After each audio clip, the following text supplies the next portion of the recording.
आयचे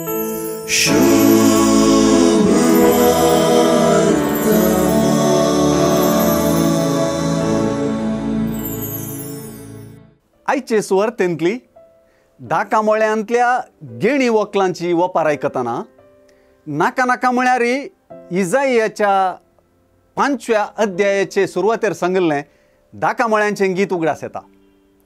थंयसर दाकामोळ्यांच्या दनयान देवानंच इस्रायल पोरजा म्हूण लायिल्ल्या विस्नार दाकावालीन आंबोट दाको फळ जावन दिल्ल्याचो विवर आमी वाचता.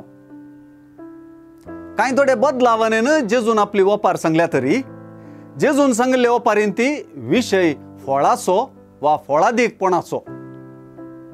दाकामोळ्यांतल्या गेनी वकलांनी म्हणजे लोकांक धार्मीक आनी आध्यात्मीक फळ दिवच्याक प्रेरीत करीचे जाल्ल्या मुखेल्यांनी फळ एकठांवंक देवान धाडलेल्या विविध दुतांक वा प्रवाद्यांक गण्य करिनासतना बेजबाबदारीन चल्लेलें आनी तांकां मारन फातरावन वन व्हरून जीव काडन सयत ससारायन चलयल्लें जेजून दाखोवन दिलें. शेकी देवाच्याच पुता जेजूक तांणी चलयल्ली रिती सुवार्थेच्या ओपारींत व्यक्त जाली. प्रधान याजक आनी फारिजेव ताच्यो ओपारी आयकल्ल्या वेळार आपणाच विशांत तो उलयता म्हूण समजले.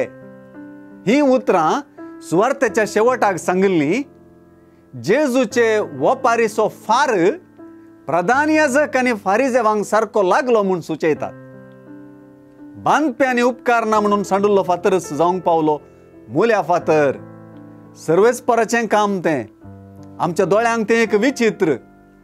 ही कीर्तन 118 वाक्य 20 आनी 2, 20 आनी 3 हांतली सुवार्ता उजवाडायतात. ही उतरां जेजूच्या पुनर्जीवनपणांत देवाच्या पुताची जीक उसारतात आनी शेवटाक पावतात तें सुचयतात. देवाचें राज तुमचे तावन काडून व्हरतले आनी फावो तो फळ दितल्या लोकांक तें दितले म्हणल्या वपारींतल्या उतरांचो फार मात्र प्रधान याजक आनी फारिजेव मात्र न्हय, ताच्या शिसांक आनी आमकांय लागता म्हणलें उगडास आसूं.